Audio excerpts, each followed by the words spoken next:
Why do your frets look so weird, and did they get that way just by you practicing all day and night?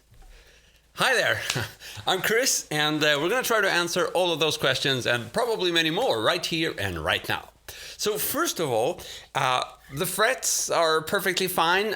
It's the fretboard that has been carved out of wood, and that is actually called to scallop a fretboard.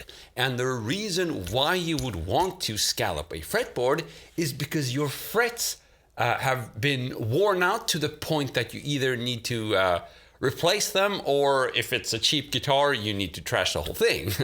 And that's pretty much what happened here. I wanted to get better grip of the strings. So therefore I chose to scallop this fretboard. And when I say get a better grip of the strings, basically what I'm trying to achieve here is for my fingertips to not touch the wood whenever I'm, hammering on, or maybe when I'm bending and I want as little resistance as possible. And if your fret wire is very thin and not tall, then the risk of your fingertips touching the wood and thereby slowing you down increases. And if you've got a worn out guitar and you need to fret level, well, the frets are going to get even lower. So ultimately, if you play an instrument a lot, you will want to either replace the fretboard, replace the fret wire, replace the frets, man, I can't speak anymore, or you will want to carve out the wood. But many people watching this will probably argue that it's a pretty drastic step to take because you cannot put the wood back once you've done it, and maybe you want to sell the guitar and so on and so forth. And those are good arguments, but I don't like selling guitars. Guitars are like my children, so I keep them. I sold, I think it's one guitar or two guitars, and I regret it deeply. I sold my first electric guitar. I can't believe I did that, but I was young and I needed the money to buy another one, which was more metal. And so on and so forth. I'm not going to sell guitars, hopefully ever more, fingers crossed. However, this scallop is a bit different from, the typical Yngwie Malmsteen scallop you will see, because it is not even. I have only scalloped it exactly where I want to put my fingertips. So you could argue that this fretboard actually helps me improve my playing, because the more precise you are at where you're fretting, the better your tone is going to be, and also the more effortless you're going to be able to play.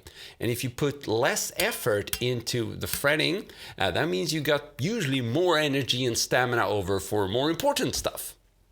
So to me, this is a win-win situation, and I absolutely love this guitar because of the way I've tweaked it. I've changed the pickups. I've done a lot of small stuff to it that makes it really cool, and it has a good basic sound. It sounds like a vintage guitar, although you won't hear that now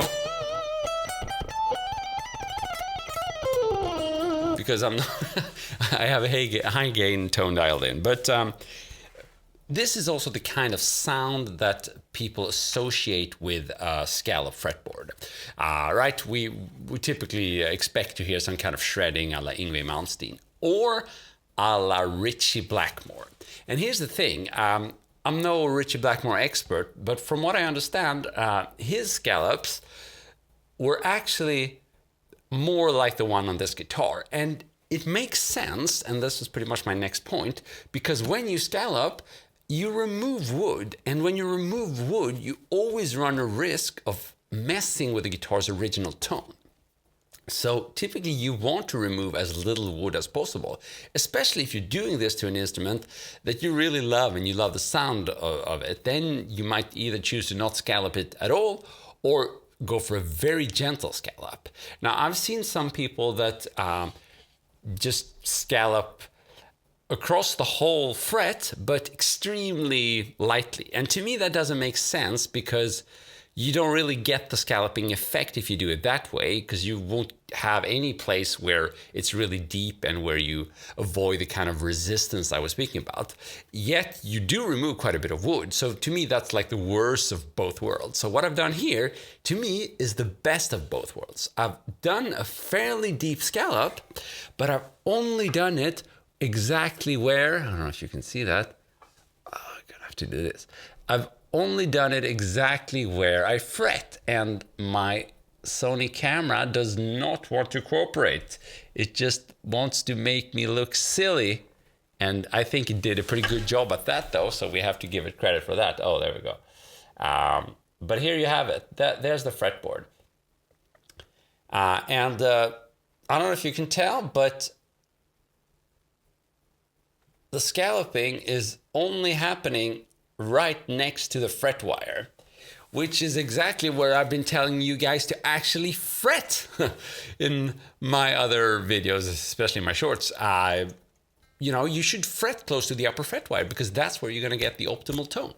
So, long story short, this guitar might look a little bit weird, but it's suited for my needs, and I've scalloped it only as much as I want to scallop it and only on the exact location where I wanted to scallop.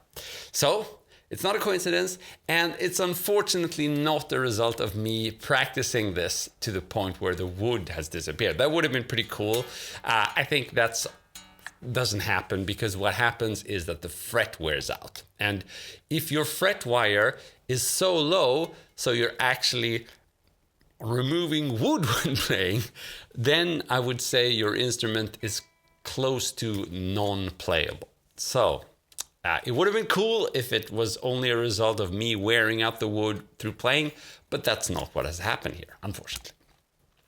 So let me know if you're interested in more videos about scalloping. I could do a lot of stuff on that. I could show you the whole process. And actually, this guitar, I did scallop it in live streams. I think it was on my Instagram. So some of you have seen me do the work here.